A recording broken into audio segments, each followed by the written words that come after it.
Welcome, everybody, to the Extra Credit Show. I am your host, Anselmo Moreno. And I'm Richard David. And I want to give a warm welcome back to all of our listeners that are listening to us again for a second, third, fourth, or fifth time. You know, we are the Extra Credit Show. If you are listening to us for the first time, I want to let you guys know that our goal is to educate you and maybe entertain you a little bit while helping you master your credit score with the knowledge that we've gained in the last 12 years that we've been in the consumer credit repair space. Follow us on all of our social media profiles. We're on Instagram at The Extra Credit Show, and you can find us with that handle on Twitter and Facebook. And also, if you want to watch the video, we are on YouTube. So seek us out on YouTube at The Extra Credit Show.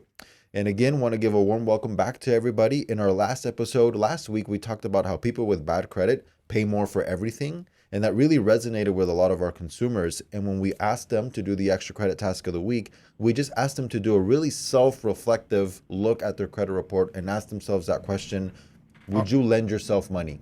Right? And if you would, what interest rate would you give yourself? Right. And a lot of people, you know, they go, well, I looked at my credit report. We got a lot of this feedback. They said, I looked at my credit report and all I saw was bad stuff. But and then they're like, but I do pay things on time. For example, I pay my rent on time. I pay my cell phone bill on time. I have a good job. I have a good income. Why is it not on my credit report? Why is that not on my credit report? Why is that not helping me? And I got to thinking, you know, that's probably, out of all the credit repair myths that are out there, and there's a ton of credit repair myths out there, what's not on your credit score is one of the things that is not known, right? I mean, it goes back to, I got a big promotion, I got a big raise. How's that going to affect my credit score? It's not, right? That has nothing to do with your credit score. And I got to thinking, maybe we should touch up on that a little bit this week and expand on it a little bit more, because we got some great listener feedback.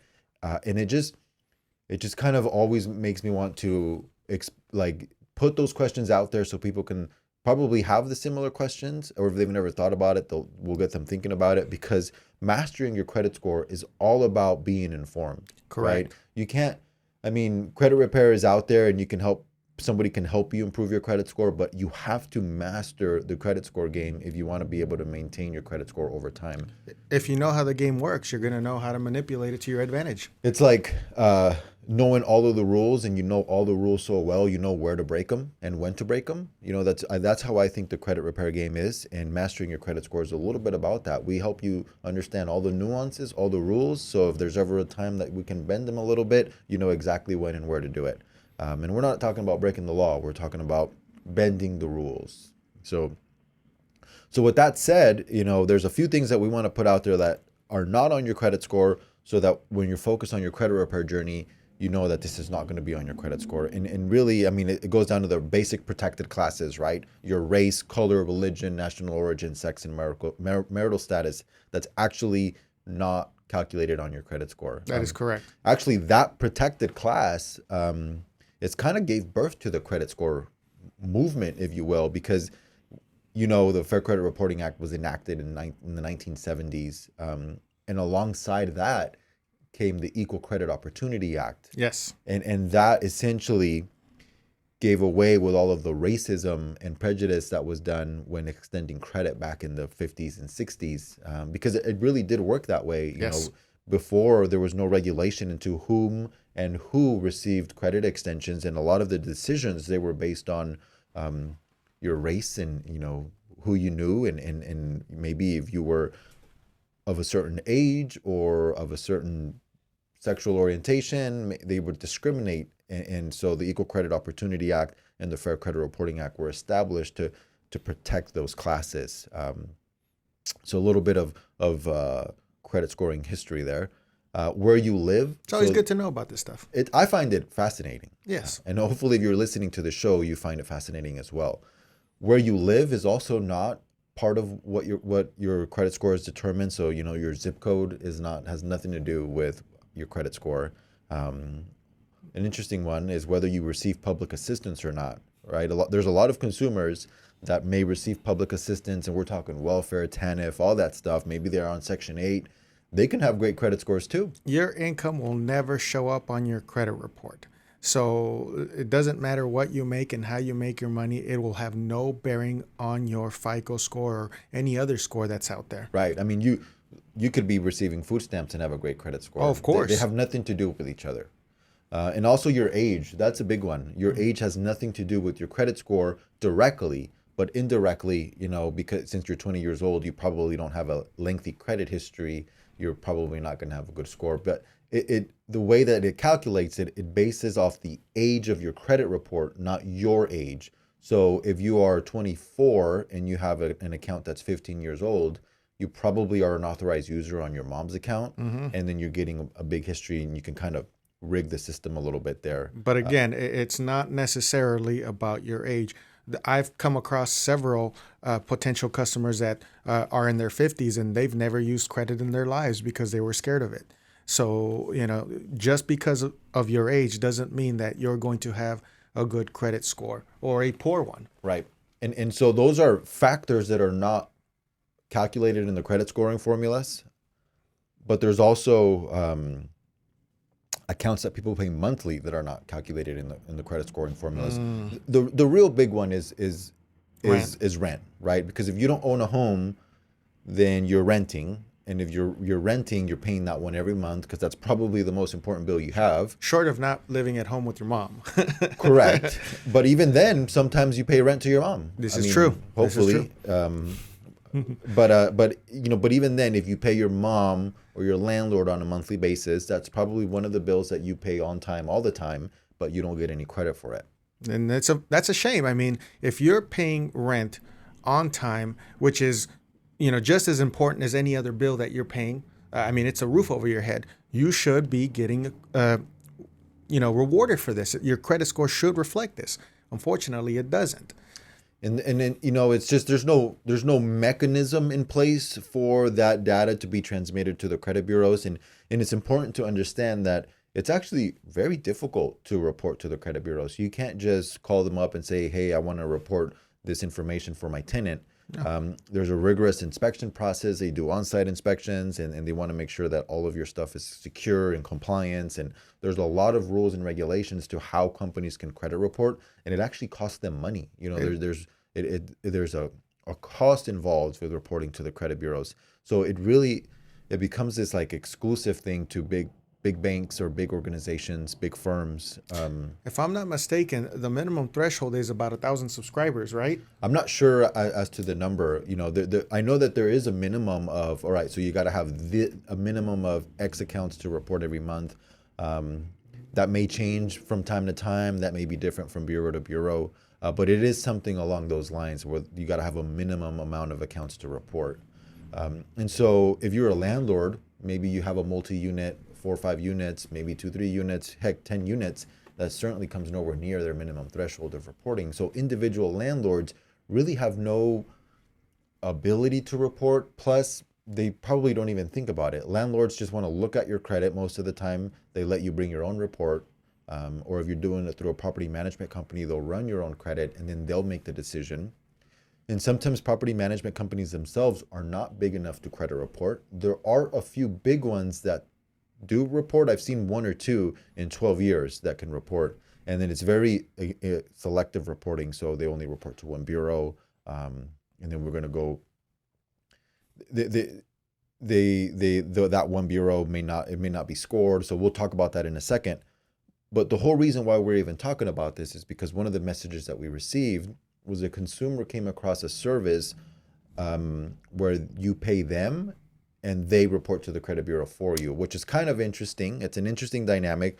So let's break this down. You're a consumer, you're paying rent to your landlord. Your landlord cannot report to the credit bureaus because it's just simply not within their scope or means. Right. And so there's this company, a couple of companies out there. I think, how many? 4, 5, 6 companies out there? I've seen at least 6.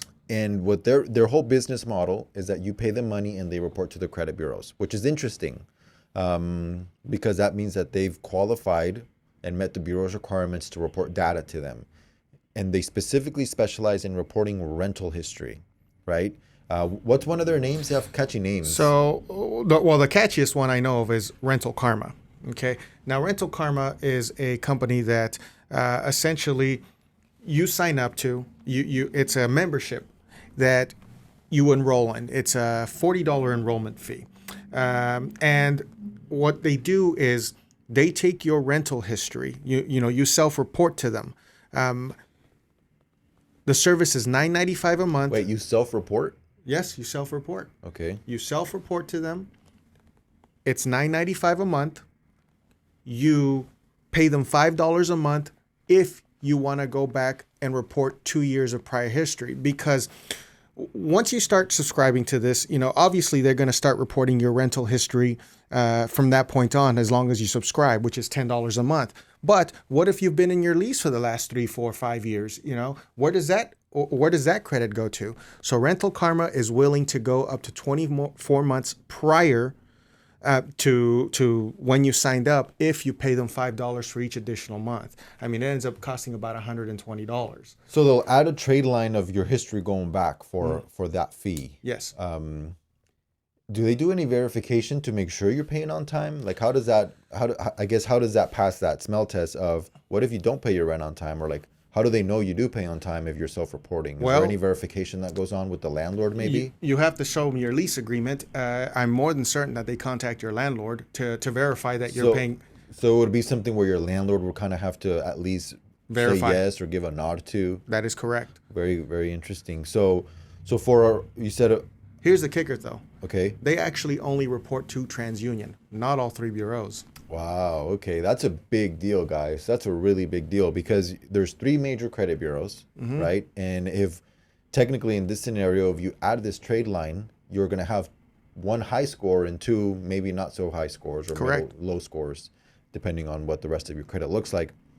So what's the total cost if you want to report back as much going back and then you want to continue to report? So it's $40 sign-up fee.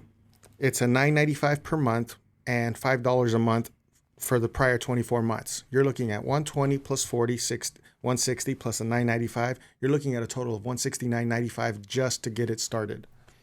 And that adds a 2-year trade line on your credit report and an ongoing reporting every month for $10 a month. Correct. So $120 a year, and if you were going to have this on for every year. Correct. Right? Okay.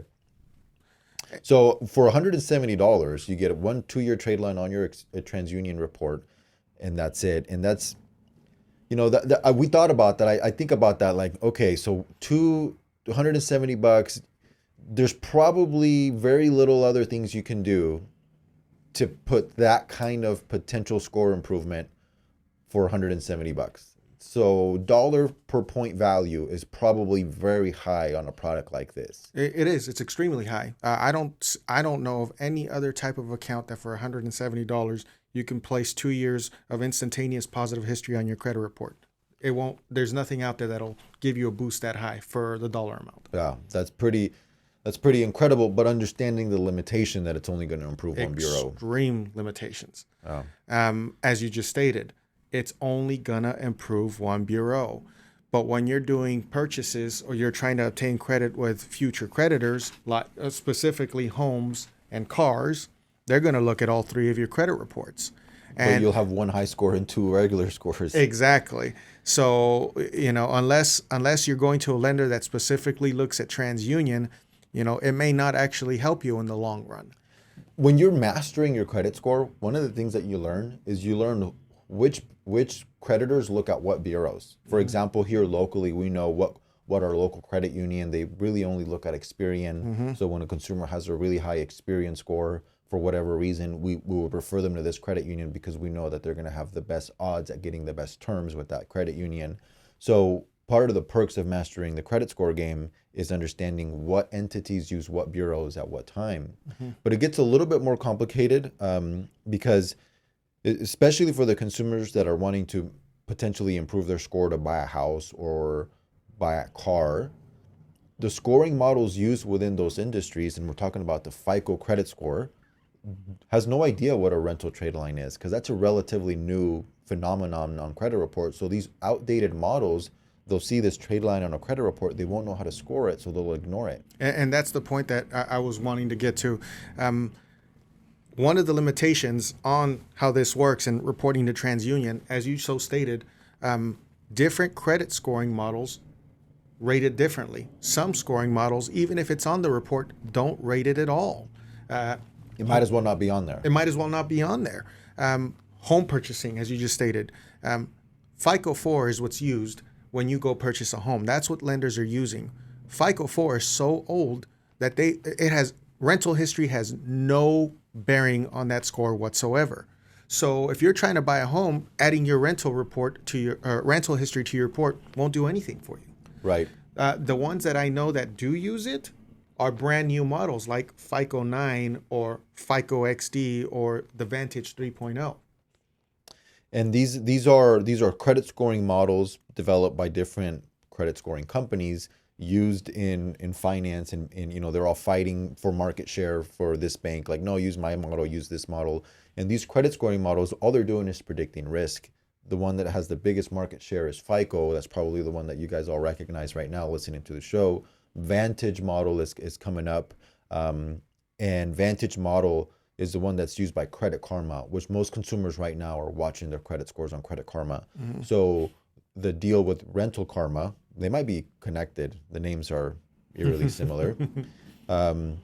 But the deal with it is you pay $170 and then you see an immediate improvement on your Credit Karma score, right? Mm-hmm. Because Credit Karma is using Vantage 3.0. That's so correct. Immediately the consumer thinks that oh, wow, I've got all this bang for my buck, which is technically true. But if you understand the limitations, you might think about it a couple of times. Because Vantage right now, as we're seeing it in the credit industry, it really has, it's improving market share, but not that much. So it's 1% in all of mortgages, 1% in auto lenders. So pretty much nobody's using it in the auto or mortgage markets. But where it's really gaining traction is in credit cards, new credit card applications. So you're seeing all of these big banks issuing new credit cards, and 45% of those issues, that's not bad, is calculated with a Vantage score. So if you go get a credit card, there's a 45% chance that they're going to use a Vantage score. And if they just so happen to pull TransUnion, you might have a really high score in TransUnion. You might have a better chance at getting that credit card.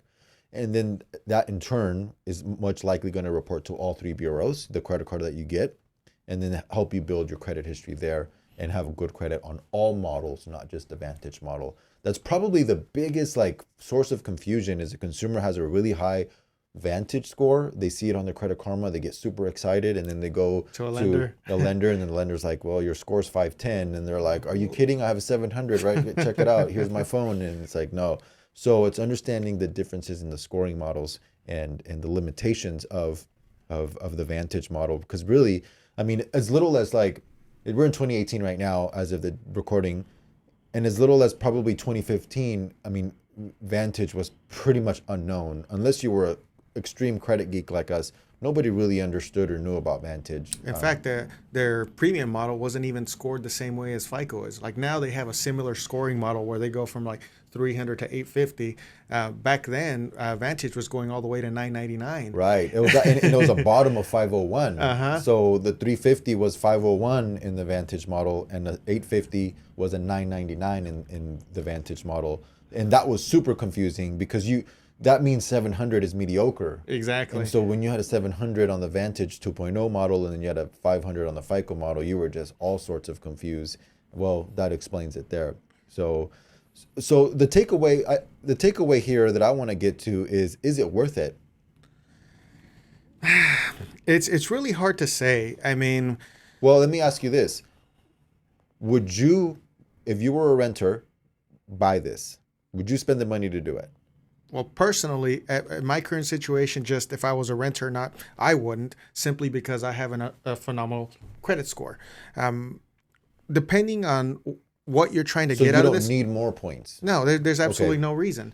But if you're a consumer who's, let's say, in the high 500s, low 600s, and you need a credit boost, then yes, I mean, $170 is great bang for your buck. And as we explained earlier, this can lead to potential of establishing more credit through credit cards, which are a big factor in how your score is graded. You know, it's definitely worth it. So the context of this is really, I think the takeaway that we're going to get to is if you're listening to the show because you want to learn more about credit, or maybe you are trying to improve your credit. So here's the takeaway. If you're renting and your score is probably in the high 500s or low to mid 600s, this might be something that you want to do because it's going to help you improve your score. Okay. And it's going to be a quick boost, and you will not find a boost of this status for $170 anywhere. No, you're not. But if your score's in the high sixes to low sevens or beyond that, it's really not that big of a deal anymore because you already have the history behind you to generate that kind of a score. So you don't need to be spending money on a product like this. In fact, if you have a 660 credit score or 680 credit score, I guarantee you that it's probably more on credit card utilization. So you should spend that money on bringing your credit cards down as opposed to trying to establish more of a payment history. So those are just our 2 cents. That's our takeaway from these rental reporting type services. If you guys are in the market for something like that, give it a good, thorough look and understand, more importantly, understand the limitations of it only reports to one bureau. It's not really scored by the FICO model. And understanding that will help you make a better and more informed choice, either whether deciding to get this product and where and when you go apply for more credit. That's correct. One thing I wanted to add on there, there's a reason for this. Less than 1% of all credit reports contain rental history, which is, it's just phenomenal. If it's not in there, it's for a reason. Furthermore, even if it's on the report, it's generally not going to be on your 3 reports, the 3 regular Experian, TransUnion, or Equifax reports. There is other bureaus that handle this kind of stuff. Experian Rental Bureau, which is another reason why you don't see it on your regular credit reports. So chances are, even if you do subscribe to one of these services that reports to anything other than TransUnion, it's still not going to appear on your regular credit report. So this is something you have to calculate and factor onto whether these services are worth it or not. Right. And so oftentimes one of the limitations of having poor credit is you find it difficult to rent, right? Mm-hmm. So you're trying to move. We've talked about it on the show before that it limits where you can move to. Mm-hmm. So they're like, well, we look at our credit report is good. Maybe there's something hidden there in the past. And what's going on is that they're actually looking at different databases. So you have the big 3 credit bureaus that manage just your payment history when it comes to credit stuff like loans and credit cards and things of that nature. But there's also these like little credit bureaus that I like to call them that specialize in certain areas of your life. For example, the big one in this off bureau system is Check Systems. Check Systems, yes. So Check Systems is a little credit bureau compared to the big 3, and they specialize in managing information for defaults with banks. And so you're not going to find this type of default with the bank at the credit bureau. You're going to find this default if you owe a bank money, like your account was overdrawn, and then they send this to Check Systems to report. Or if you write a bad check. Or if you write a bad check, there'll be a history there of this person wrote a bad check. And when you go apply for a new bank account, they're going to check your Check Systems. And if you have a negative entry on Check Systems, there's a very high chance that they're going to deny you for that checking account. And so that's a little credit bureau known as Check Systems. Another one is LexisNexis. LexisNexis, which is a database of public records. Now this one's not so little. In fact, this one's actually the world's largest repository of public record and judgment information. So they're actually quite huge, and they report exactly that: judgments, bankruptcies, tax liens. Now all that stuff is found on credit reports too, though. Correct, but that's because LexisNexis has a partnership with the credit bureaus. So the credit bureaus actually get that info from LexisNexis. That is correct. And so there's that connection there. But really is when you go rent, the landlord is wanting to know if you've been evicted before. A property management company that, screens consumers or applicants for rental applications, they're wanting to know, has this person ever had problems renting in the past? And it may not be on your credit report, but it can show up on a LexisNexis report. And people are like, hey, that was a long time ago. It was a tough situation. My landlord was a slumlord. For whatever reason, they have this negative entry for maybe an eviction or past due rent. And you can find that kind of stuff on this LexisNexis report. But all of these bureaus, they're all governed by the Fair Credit Reporting Act because they all fit the definition of a credit bureau, and a credit reporting agency or a credit bureau has to abide by the Fair Credit Reporting Act. That is And correct. in fact, there's probably 50, around the nation that specialize in certain segments of consumer information. But the takeaway is if they're all governed by the Fair Credit Reporting Act, that means that you have the ability to get one of those credit reports or one of those LexisNexis reports or one of those check systems reports and inspect it for accuracy as it belongs to your information or as it pertains to your information. Once a year, you're entitled to a free report. Take advantage of it. Always make sure that you check to see if there's any inaccuracies so that you can challenge them. As stated, if they're governed by the Fair Credit Reporting Act, they have to abide by the same rules. Everything on there must be accurate, or you may dispute it for them to remove it if it shouldn't be on there.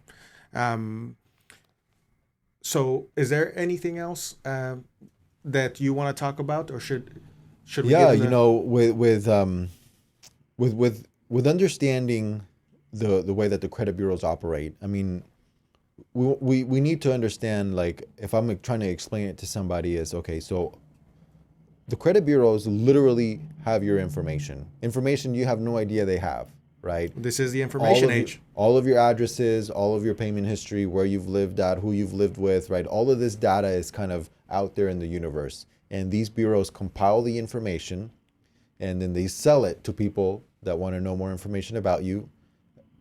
And obviously they make a tremendous profit, right? So they're not going to be inspecting this data for accuracy. That is correct. So it's always up to the consumer to look at the file, look at the data and go, that's inaccurate. That doesn't belong to me. That did not happen like they're saying that it happened, because nobody's going to do that for you. You're your only advocate.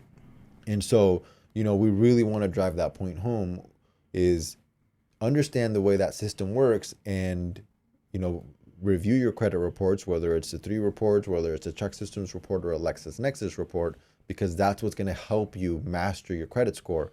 And it's not going to be one of those where you don't even have to worry. You won't care what credit scoring model they use. You won't care what bureau they use, right? You're good. Your credit is good anywhere. Like, doesn't matter. Check it with whatever scoring formula you got. Check them with all the formulas. Check them with all the bureaus. One bureau, doesn't matter. My credit is good everywhere. That's the point where you want to get to, and we're going to help you do that here at the Extra Credit Show. So, and with that, we are moving on to the Extra Credit Task of the Week. And do you want to take a guess at what it is? Check your off-site credit bureaus, LexisNexis, your check systems, maybe your Experian rental history report. Yeah. I mean, literally, you go to checksystems.com, punch in your info, they'll mail you a check systems report. That's correct. And that is the Extra Credit Task of the Week. Take a look at those reports, review those for accuracy, because you have access to an Experian, Equifax, TransUnion relatively simply, but these check system ones go unlooked at for years. And if you have something there, you have something there, because the banks, you can't open up a bank account. So that is a very good sign that you have something at check systems. Take a look at it, verify it for accuracy and resolve it so that you can continue to master your credit score. So there you go, guys. Thank you so much for listening. This is The Extra Credit Show. Make sure you follow us on all of our social media profiles, on Instagram at The Extra Credit Show, on YouTube, Facebook, all of that. Visit our website, theextracreditshow.com. Guys, I am Anselmo Moreno. And I'm Richard David. We'll see you guys next time.